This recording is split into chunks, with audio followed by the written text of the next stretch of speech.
Existe um filósofo chamado Lavoisier, que tem uma lei, que tem um ditado muito utilizado, que diz que na natureza nada se cria, nada se perde, tudo se transforma. É bem verdade que muitas vezes a gente brinca usando esse ditado de uma forma engraçada, né, dizendo que na natureza nada se cria, nada se perde, tudo se copia. Na realidade, hoje a gente vive a época do Ctrl+C, do Ctrl+V, aquela de copiar as coisas já prontas, por que refazer, por que reinventar a roda? E a gente às vezes chega ao ponto também de não pensar em nada. Pegar a coisa pronta do jeito que tá e jogar lá, e se colar, colou, se não colar, a gente vê o que vai acontecer depois. A verdade é que sim, ao longo da nossa vida, ao longo da nossa existência, nós sempre precisamos de modelos. A tecnologia, as coisas no nosso dia a dia, o modo de fazer, a gente aprende quando criança e aperfeiçoa, modifica, muda, às vezes piora, mas a gente parte de algo que a gente já conhece, a gente parte de um início. E se esse modelo que a gente usa é um bom modelo, se esse modelo que a gente usa é algo que é positivo, é algo que realmente a gente deve empregar, então a gente está partindo de um bom ponto de partida, né? A gente, na nossa vida, como eu falei, a gente aprende várias coisas, recebemos educação de nossos pais, e essa educação é um ponto de partida que nosso pai, nossa mãe entende que a gente deve ter e utilizar como princípio no nosso dia a dia. Muitas vezes a gente tem pais não tão instruídos assim, pais que não estudaram tanto, mas que fazem com que seus filhos estudem o máximo possível, dão conceitos básicos e buscam que eles avancem muito, muito mais à frente do que eles avançam. Então, modelos são coisas extremamente importantes para nós, porque nós precisamos de modelos para copiar. Conosco, em igreja, não é diferente. Nós temos um modelo de igreja. A gente costuma chamar essa igreja de igreja primitiva, aquela igreja lá em Atos. Ao passo que Lucas, por ser um historiador, vamos dizer assim, ou por estar interessado em registrar a história dos fatos que ocorreram, como ele mesmo fala para Teófilo, ele está historiando, não sei se existe essa palavra, ele está registrando a história ali, e ele se preocupa em registrar como a igreja, como aquele grupo de crentes começou a se comportar no primeiro tempo, nos primeiros tempos, né? Imagina, esses crentes desenvolveram características fundamentais, características iniciais, e eles são para nós um parâmetro. Digamos assim, é um parâmetro de igreja, é um padrão de igreja, um modelo de igreja, porque é a igreja mais próxima de Jesus Cristo no tempo, ou seja, aquela que foi formada logo depois da ascensão de Cristo. Então, o que aqueles irmãos faziam muito refletiam a convivência que os apóstolos tiveram, os primeiros discípulos tiveram com Cristo. A gente fala ensino dos apóstolos porque os apóstolos foram aqueles que conviveram com Cristo, e convivendo com Cristo aprenderam da fonte, beberam da fonte, o mais próximo possível. O nosso texto básico é Atos 2, do 42 ao 47, e Lucas coloca esse texto aqui, esse título aqui, como viviam os convertidos, e perseveravam na doutrina dos apóstolos, na comunhão, e no partir do pão e nas orações. E em cada alma havia temor, e muitos prodígios e sinais eram feitos por intermédio dos apóstolos. Todos os que creram estavam juntos e tinham tudo em comum. Vendiam as suas propriedades e bens, distribuindo o produto entre todos à medida que alguém tinha necessidade. Diariamente perseveravam unânimes no templo, partiam pão de casa em casa e tomavam as suas refeições com alegria e singeleza de coração, louvando a Deus e contando com a simpatia de todo o povo. enquanto isso, acrescentava-lhes o Senhor dia a dia os que iam sendo salvos. Então, veja que Lucas está registrando aqui na sua ótica, do seu jeito de ver, os primeiros passos e como aquela primeira igreja, aquele primeiro grupo se reunia. Aqui ainda não aparece igreja, ou pelo menos ali não aparece esse igreja, aparece o reunir de casa em casa, aparece se reunir no templo, mas mostra como esse grupo se organizou e que atividades eles faziam e como eles faziam isso. Como foi formada a igreja no início? Qual era a prioridade da igreja no início? Qual era a ênfase? O que eles faziam? Como eles viviam? Como eles conviviam? Será que eles só tinham culto uma vez por semana? Só se reuniam uma vez por semana? Se reuniam todo dia? Né? Quantas vezes por dia? O que mais eles faziam juntos? Eles comiam juntos? Eles tinham reuniões juntos? As reuniões eram só para orar? Eram para cantar? A gente quer um modelo. Aqui a gente quer um jeito. A gente quer uma coisa que nos aponte como igreja era igreja. Como ser igreja. Aquela igreja, aquele grupo descobriu isso nos primeiros passos. Agora, por que a gente quer saber isso? Por que a gente quer olhar o modelo da primeira igreja? Porque esse modelo de primeira igreja também, aliás, principalmente, serve de modelo para nós. Esse é o modelo que nós precisamos seguir. É o modelo, como disse, temporalmente, ou na linha do tempo mais próximo de Jesus, estava com os apóstolos, e esses apóstolos e Cristo ensinou aos apóstolos e alguns discípulos que estavam ali. A gente já viu ali que tem uma época que um momento que Jesus manda 70 discípulos de 2 em 2, então veja que tinha muito mais gente ali, mas os apóstolos eram os mais chegados, né? Eu brinco dizendo que eram o pessoal ali do seminário, os que estavam fazendo seminário, que Jesus estava ensinando a ser pastor, né? E esses ensinavam ao povo as coisas que Cristo ensinou. E a gente precisa olhar esse modelo, o modelo original, o padrão original, para que a gente observe e compare o que nós estamos fazendo hoje na nossa igreja. Será que hoje na nossa igreja eu estou fazendo o mesmo que a igreja primitiva fazia?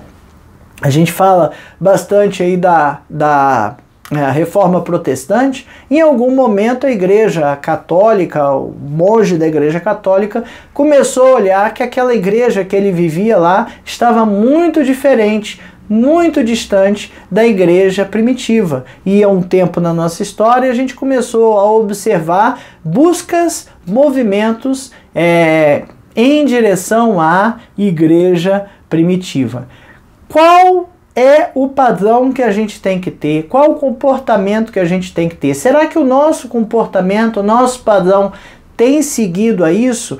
Para onde a gente deve ir? Como a gente deve ser igreja do Senhor? São perguntas que a gente precisa olhar o tempo todo. A gente precisa estar muito atento a essas perguntas. Porque quando eu começo a colocar coisas diferentes na igreja e falo, não, mas os costumes são outros, a sociedade é diferente, a liturgia precisa se adaptar, a música é outra, tudo bem, a gente até entende algumas coisas dessa, mas a essência não pode fugir, a essência não pode se modificar. E aí que está justamente o nosso ponto de controle. Veja, ao longo do tempo a gente evolui, modifica, aperfeiçoa e insere novas coisas. Mas eu preciso ter um padrão, eu preciso ter um ponto de controle, eu preciso ter um modelo para saber que eu não estou saindo fora desse modelo.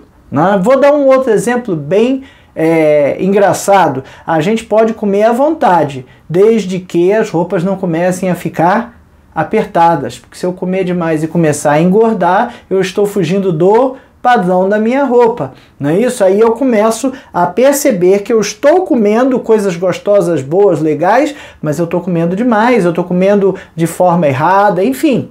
Né? E estou falando especificamente desse caso, a gente pode engordar por outros motivos também, inclusive por motivos de desequilíbrios hormonais, mas não é isso que eu estou falando. Eu estou falando que se eu começar a comer, a roupa vai começar a ficar apertada e eu percebo que eu estou fugindo desse padrão quando a roupa começa a ficar apertada. Então é isso, a gente precisa ter um padrão e o nosso padrão de igreja é o padrão da igreja primitiva. Será que a nossa igreja está perto ou está longe deste padrão? Que Deus, como diz, termina aqui o primeiro tópico, a introdução, que Deus nos ensine a amar a sua igreja todos os dias e ser igreja como aquela igreja era. Bom, essa é a lição de número 7 da revista Palavra e Vida, edição 81. A revista Palavra e Vida é editada pela Convenção Batista Fluminense, está disponível no site batistasfluminense.org.br. Você pode baixar o PDF dessa revista lá, acompanhar as lições aqui conosco, estudar em casa ou onde quiser.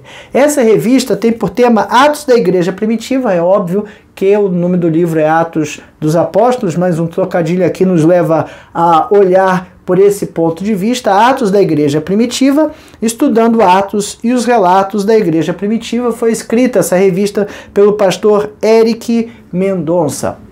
A nossa lição de número 7 tem por tema A Igreja em Atos. E nosso texto base é Atos 2, de 42 a 47. Partindo então para o nosso primeiro tópico, a gente não pode esquecer, e o primeiro tópico fala isso, é o Espírito Santo e a igreja. A gente não pode esquecer do Espírito Santo fazendo igreja ser igreja, movendo igreja para ser igreja, missionária, mas para ser igreja, ok? A igreja começa a aparecer, esse movimento de estar juntos, tá antes, né, eles estavam unidos, mas esse versículo de como ser igreja, esse texto com esse tema que Lucas resolve nos colocar, como viviam os convertidos, ele coloca depois de Atos 2.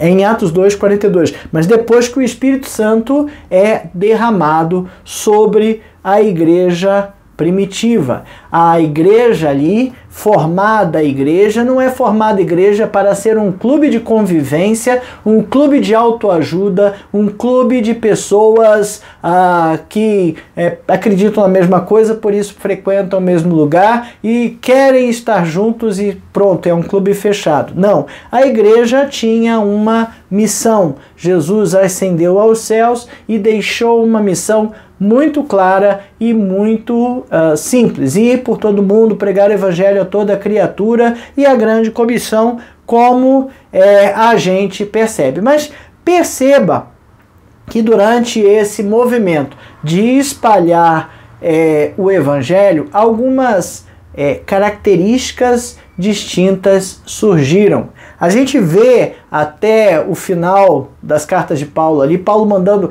cartas para várias igrejas. Em cada igreja ele tem que falar uma determinada coisa, ou as bagunças lá em Corinto, ou outra coisa em outra igreja. Enfim, ele tem cartas para as várias igrejas com ênfase diferentes, porque as igrejas eram diferentes, tinham características diferentes, porque eram formadas de pessoas diferentes. Todas elas com falhas, como eu e com você, ok? Mas a gente precisa entender que todas elas buscavam cumprir a missão que Jesus deixou. Porém, isso só é possível cumprir a missão que Jesus deixou com a presença, o poder do Espírito Santo. E a igreja só consegue ser igreja com a presença do Espírito Santo. Então veja que essas duas coisas, o ser igreja e cumprir a missão, só vai conseguir caminhar, só vai conseguir progredir, ter ênfase, funcionar, se o Espírito Santo estiver ali no meio da igreja, ok? A igreja sem pregar o evangelho, sem cumprir a missão, não tem propósito. Igreja não é um clube. Por mais que a gente goste de ir à igreja e estar com os irmãos, e do cafezinho, do lanche, e da reunião, e de estudar e de orar juntos, é confortável para nós, mas esse não é o objetivo da igreja. A igreja, podemos e devemos fazer todas essas coisas, mas a igreja precisa cumprir o seu objetivo, a sua missão, que é pregar o Evangelho. Da mesma forma, sem a atuação do Espírito Santo, a igreja não pode ser considerada como igreja, não vai ter o poder, não vai ter o deslocamento, movimento em direção à sua missão e não vai conseguir ser igreja. Então, perceba que o Espírito Santo prometido por Jesus foi para capacitar, foi para possibilitar, foi para habilitar a igreja a cumprir a sua missão. Ok? Então, o que possibilita a igreja, o que capacita ou habilita a igreja a cumprir a sua missão é o Espírito Santo.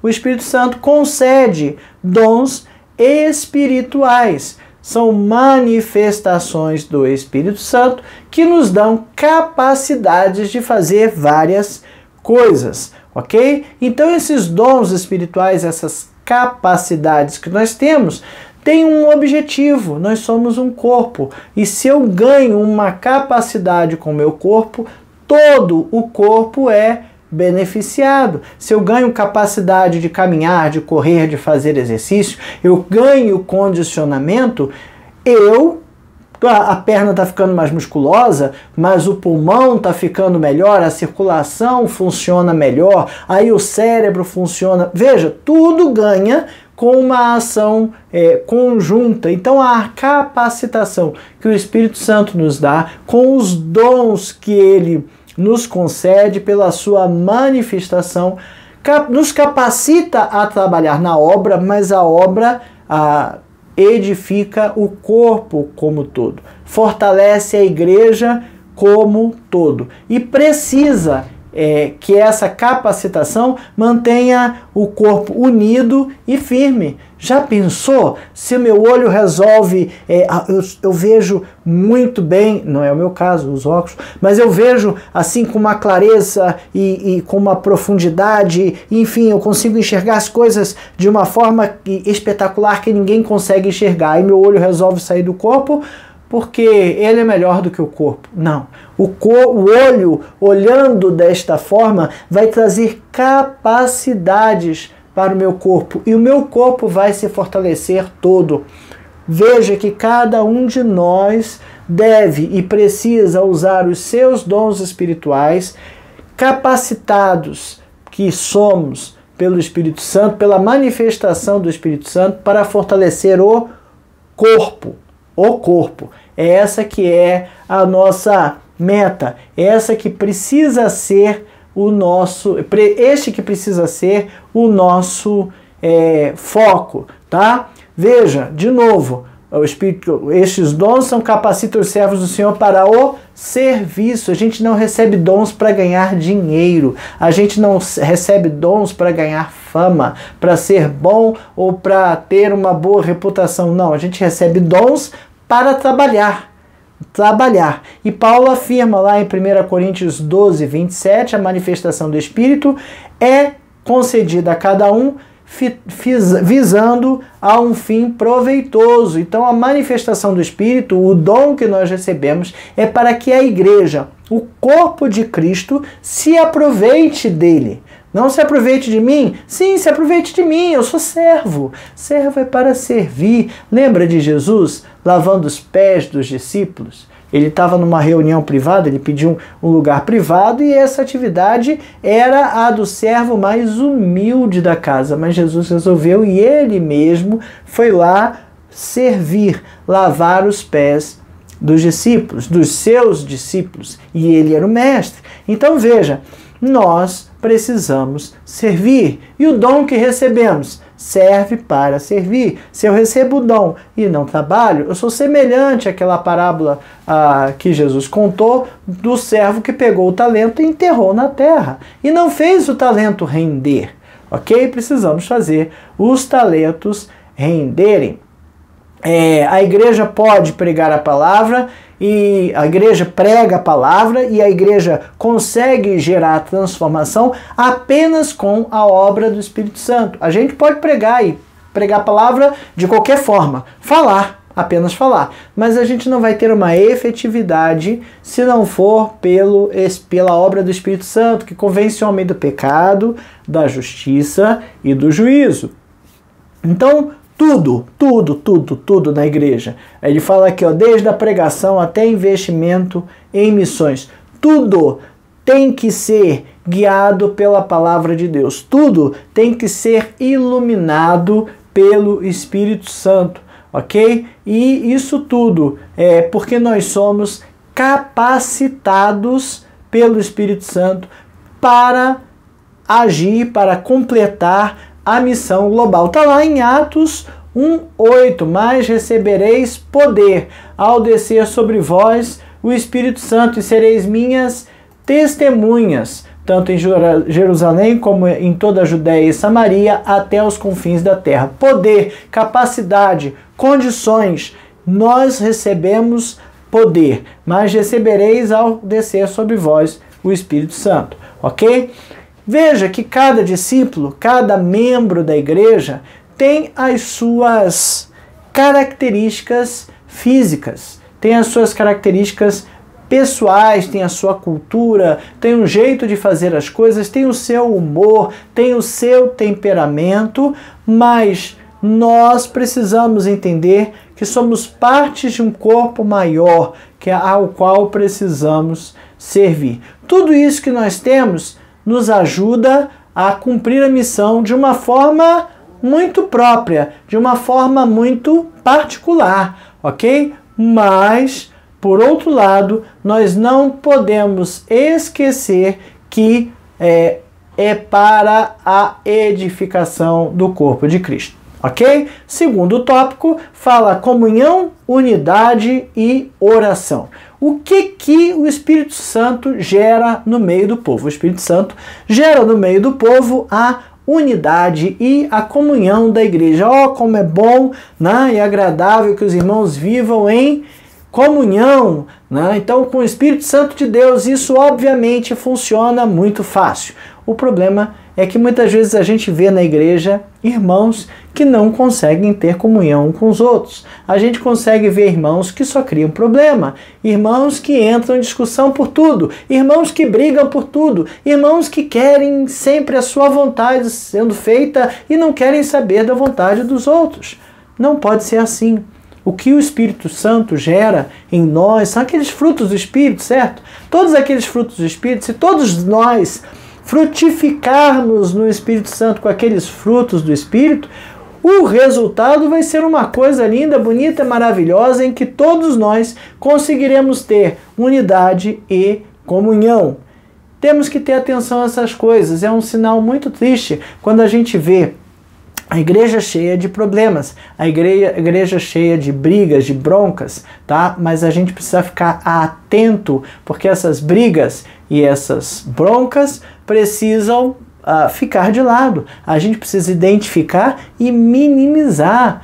Como servos de Deus, nós temos a obrigação de identificar e matar essas brigas na igreja. Não é que eu vou fazer a vontade de todo mundo, mas alguns irmãos não têm maturidade de entender, por exemplo, a democracia, né? Dentro da igreja. A gente vota alguma coisa em assembleia, o camarada não concorda e fica fazendo força contra. Não é, eu fui voto vencido, votaram contra a minha proposta, tudo bem, assim a igreja decidiu, vamos ombrear, vamos botar a mão na massa e vamos trabalhar de acordo com aquilo que a igreja decidiu. Alguns termos aqui são expressos pelo nosso comentarista para citar algumas coisas. Ali em Atos 2:42 aparece um termo chamado koinonia. Você já deve ter ouvido. Koinonia é um termo em grego, uma palavra em grega. Eu fui ao dicionário da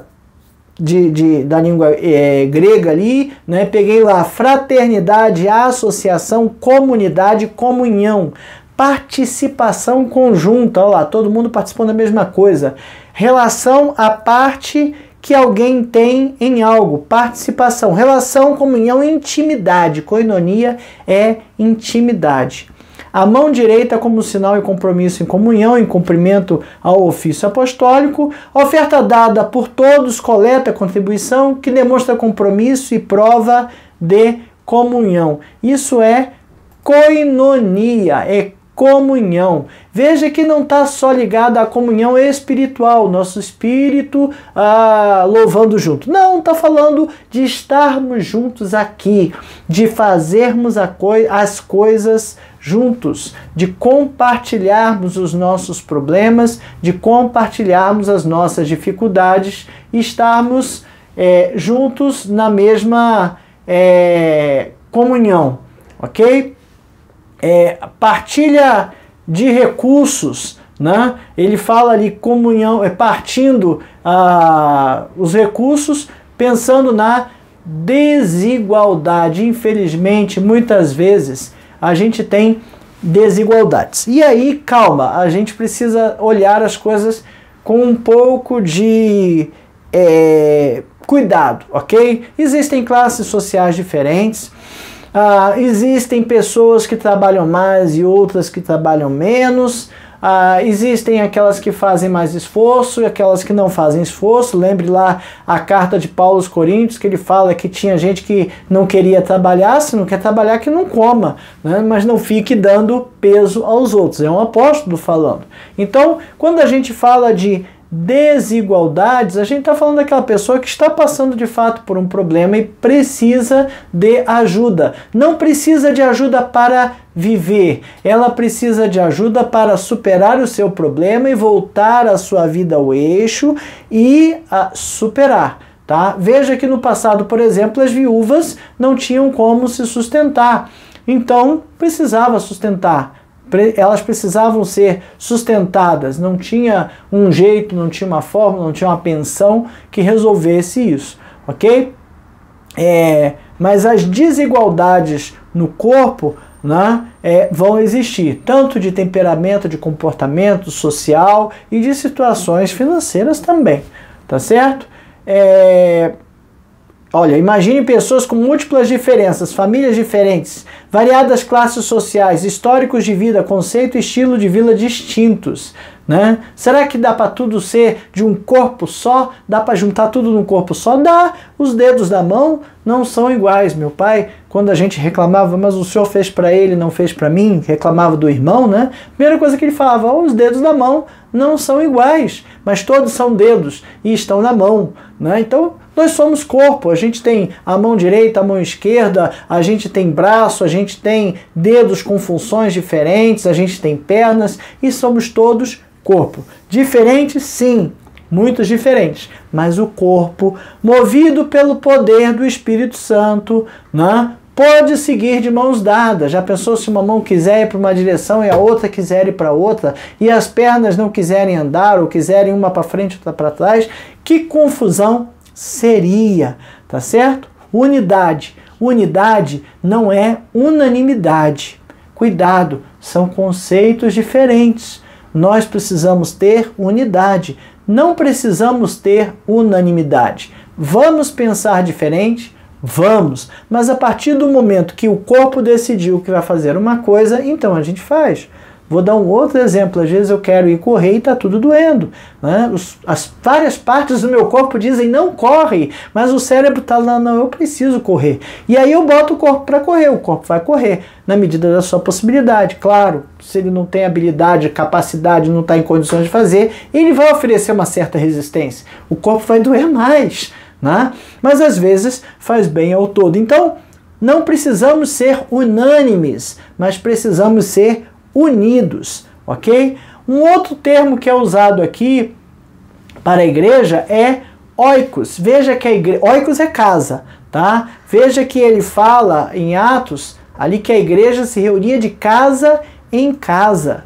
Haviam reuniões nas casas, no partir do pão, as pessoas estavam juntas umas nas casas dos outros, né? E Lucas também relata um prédio, um local físico, o templo, como um ponto de referência. O templo aqui Hieron, lugar sagrado, templo, usado como templo em Jerusalém. Está fazendo de fato referência ao lugar físico, tá? Um ponto de encontro, tá certo? Onde as pessoas estavam ali se reunindo. Mas veja que, independente de estar nas casas ou no templo, elas se reuniam diariamente.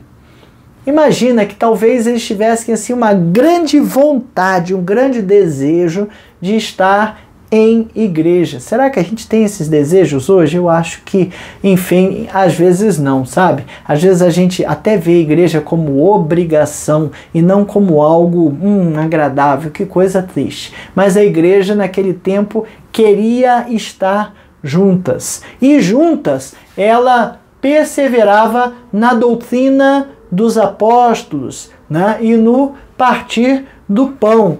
Veja que eles faziam tudo junto. Lá em 1 Timóteo 3,15, Paulo escreve a Timóteo, ele fala a casa de Deus, oikos de Deus, para que se eu tardar, fiques ciente de como se deve proceder na casa de Deus, que é a igreja do Deus vivo, coluna e baluarte da verdade. Está falando de casa de Deus, oikos, porque as pessoas se reuniam de casa em casa. Bom, a casa servia às pessoas e promovia o propósito dos apóstolos, dos líderes da segunda geração de cristãos, guiados pelo Espírito Santo. Então, guiados pelo Espírito Santo, eles faziam estas reuniões para estarem juntos, né? Atos 2,42, a gente vê uma comunhão unida por propósito e amor, alimentada pela vitalidade espiritual. Tinha uma comunhão, o propósito era estar junto, era orar junto, era esperar junto, era estar íntimos uns dos outros. Às vezes a gente tem receio de ficar íntimos de alguns irmãos da igreja, né? A gente acha às vezes que eu vou ficar íntimo, não vai dar certo, aquele irmão fala muito, não vou fazer não, né? Que coisa! O que Deus quer, o que o Espírito quer, é que o Espírito Santo encorajar os crentes, mesmo diante da perseguição, a estarem juntos. Veja, com perseguição, o povo ficava junto. Sem perseguição, o povo fica disperso. Para Atos 1,8 acontecer, teve que acontecer Atos 8,1, né? Que foi a perseguição que espalhou o povo, mas o povo buscava se unir. A prática diária da igreja é o elo entre a vontade divina, o Espírito Santo, perdão, era o elo entre a vontade divina e a prática diária da igreja. É aquilo que unia todas essas coisas. Sem o Espírito Santo, essas coisas não são possíveis. Será que a gente tem tirado o Espírito Santo, ou buscado tirar, ou ignorado o Espírito Santo do nosso meio, no sentido de que muitas vezes, como igreja, a gente faz tudo errado, a gente briga, a gente discute, a gente se zanga uns com os outros e não consegue fazer as coisas da forma como deveria fazer, né? Igreja saudável cresce unida na missão de servir, de amar e cuidar um dos outros. Será que a nossa igreja tem feito isso? Será que a gente tem ido atrás daquelas pessoas que estão faltosas? O que está acontecendo, meu irmão? O que aconteceu? Por que você não quer mais vir à igreja? Enfim, a gente tem reconhecido a total dependência de Deus e da palavra de Deus, ou a gente tem achado que somos igrejas autossuficientes?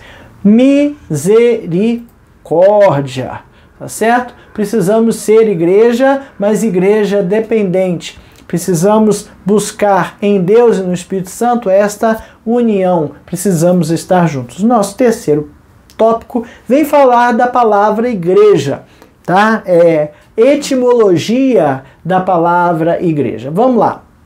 Nesse texto especificamente aqui, eu não encontro o termo igreja como eclésia, mas no Novo Testamento várias vezes se encontra esse termo eclésia. Aliás, de vez em quando você vai ver com congregação, comunhão, outras traduções. O eclésia, né, ele coloca aqui, seria ek fora de, kalel chamar ou convocar, seria chamado para fora, e essa é uma expressão muitas vezes utilizada para definir a igreja. Igreja, eclésia, na realidade tem várias outras definições: reunião de cidadãos chamados para fora de seus lares para algum lugar público, assembleia. Na realidade, no Império Grego, né, as reuniões públicas do povo, da comunidade, para decidir alguma coisa, em assembleia, como a gente faz nas igrejas, no condomínio também a gente faz assembleia, né?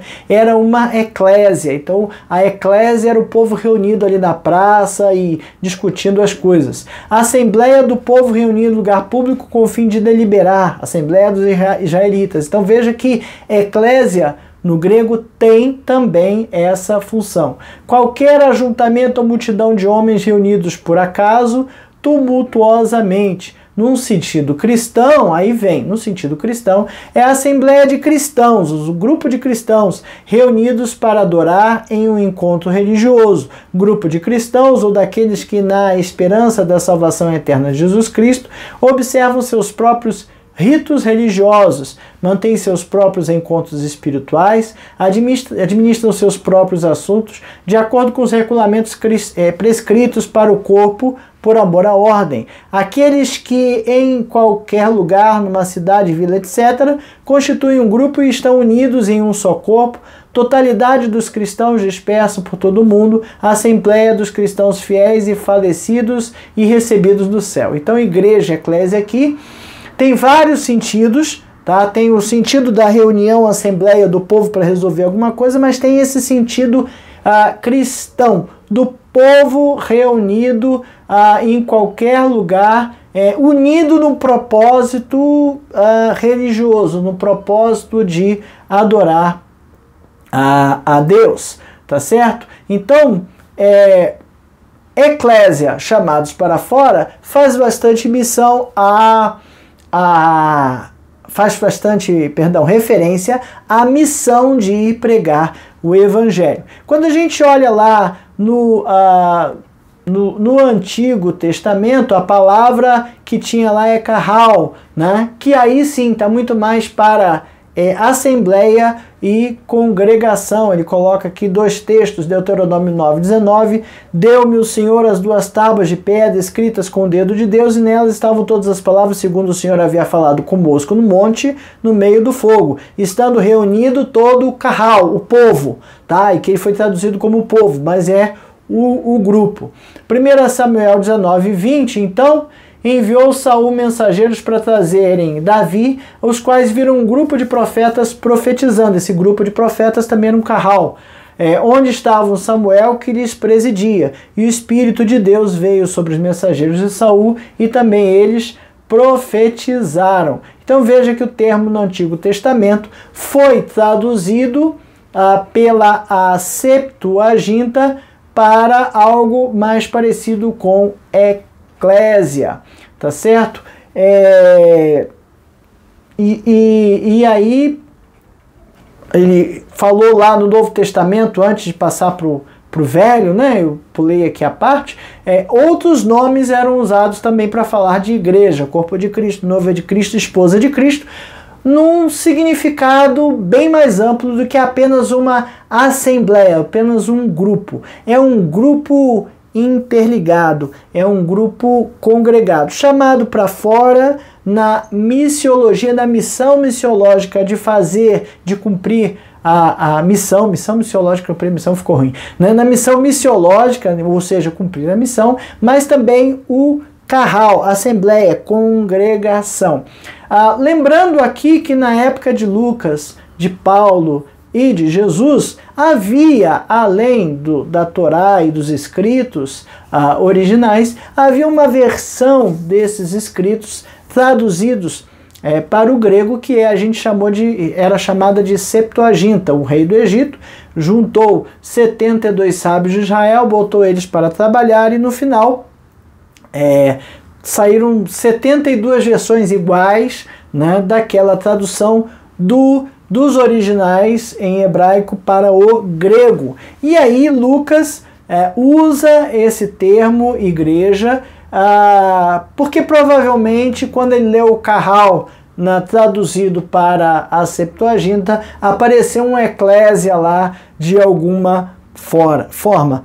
Então, eclésia tem esse significado também de assembleia, de povo reunido para decidir, tomar decisões e decidir caminhar numa determinada direção. Tem mais uma palavra que ele escreve aqui, que é doxa, que o significado seria mais para opinião, mas que na Septuaginta ganhou o significado de glória, né, de acordo com a sociedade bíblica. Veja que igreja, eclésia, então é este grupo unido, tá certo? É um corpo só, no poder do Espírito Santo. Sem o poder do Espírito Santo não funciona, não dá certo.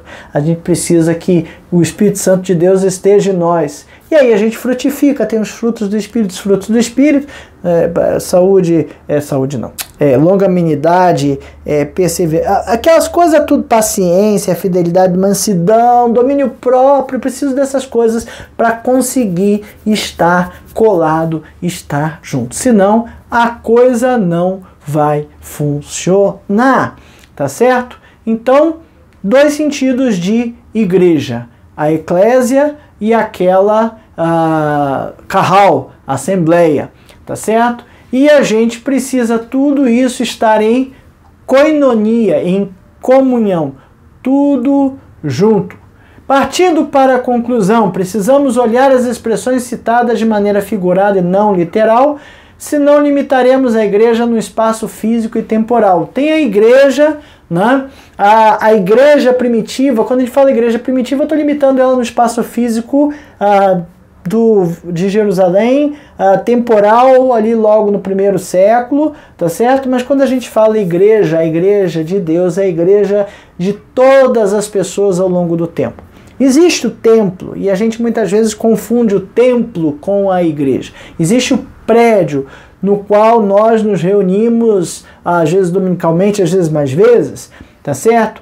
E, de fato, a gente chama de igreja, mas igreja mesmo, são as pessoas. Aquilo ali é um ponto de referência, é um lugar de encontro, tá certo? Mas a igreja é formada por pessoas que têm que ter características espirituais, pois elas são o corpo de Cristo. A igreja é um organismo vivo e impulsionada para cumprir a missão de Jesus. Organismo vivo, impulsionada. Se a gente estiver parada ou se a gente estiver morta, não somos igreja, né?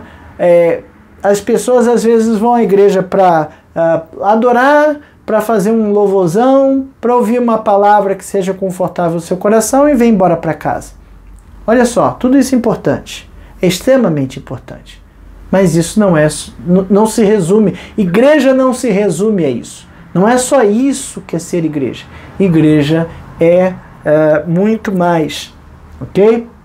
Jesus fundou a igreja. Ele não falou, aqui ó, tá aqui o CNPJ, a ata de organização, a assembleia com 20 e poucos membros. Não, ele não fundou nessas condições, mas ele deixou um grupo e ao descer sobre eles o Consolador e com a missão de ir pregar o Evangelho, ele, podemos dizer que ele fundou nesse sentido um grupo, uma igreja, ok? E a gente precisa zelar por aquilo que Jesus criou. Será que nós, como crentes, temos zelado pelas nossas igrejas? Tudo bem, tem várias divisões e apesar da gente achar as divisões ruins, muitas vezes elas nos acomodam dentro de crenças, de doutrinas diferentes, nos acomodam com jeitos de cultuar diferentes, ok?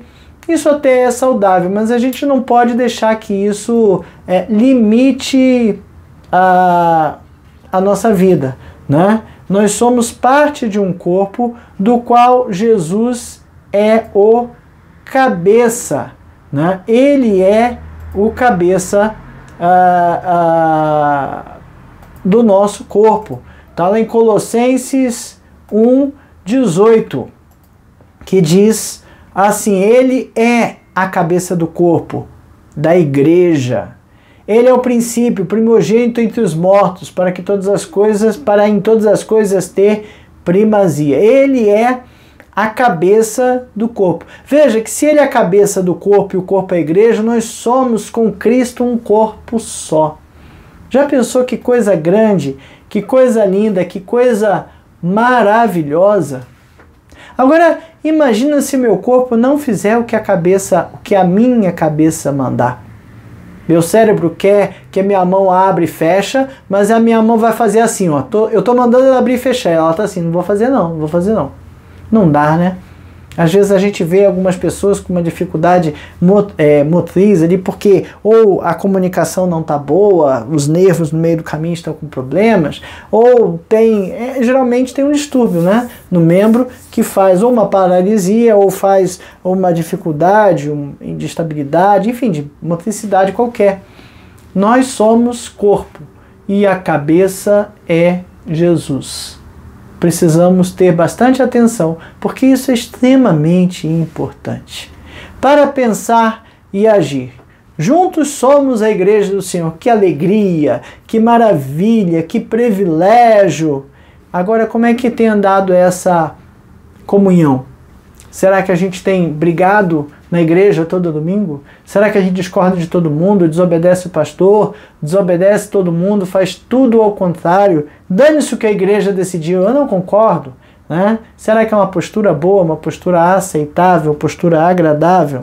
Precisamos ter cuidado com isso. A nossa comunhão, ter comunhão é saber ceder espaço para os outros, é saber perder, é saber que a minha opinião não é necessariamente a opinião que vai ser feita, e se não for a opinião, a forma de fazer a minha, a gente vai ajudar da melhor maneira possível. Percebemos que a igreja era a igreja dentro e fora de quatro paredes, né? Como é com você e com a sua igreja? Sua igreja é uma igreja de dentro ou uma igreja de fora, ou dos dois? É uma igreja que se reúne só como igreja, como clube fechado, não deixa ninguém entrar? Ou uma igreja que tem uma expansão evangelística? Tem a ação missionária. Ah, mas a gente manda dinheiro. Tá, mas a gente precisa falar também, a gente precisa convidar pessoas para vir à igreja, né? A gente precisa fazer isso. Isso precisa ser feito.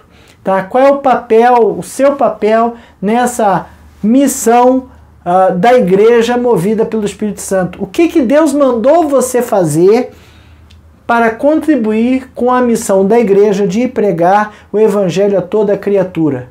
O que é? Você sabe o que é? Qual dom você tem? Qual a capacidade que Deus lhe deu para ajudar a cumprir a missão? Você precisa usar essa capacidade, esse dom, na edificação da igreja, não na sua edificação pessoal. Tá, pode usar na sua edificação pessoal, claro, é óbvio, isso é excelente, mas a gente não pode perder de vista que esse dom dado por Deus é para a edificação da igreja. Use esse dom para a edificação da igreja. Não seja, eu ia falar arrogante, né? Não seja, eu não sei que palavra eu uso, né? Eu não vou fazer, não. Vai sim, se Deus mandou, faz. Vai ser muito bom. Vai edificar a igreja e primeiro vai edificar você também. Então faça com amor, faça com carinho, ajude a sua igreja, seja com ela koinonia, seja com ela uma eclésia, um carral, né? Uma assembleia, uma para fora, né? Chamados para fora, tenha comunhão com a sua igreja. Nós precisamos muito disso. Quantas vezes a gente tem amizades no mundo e não tem amizades na igreja?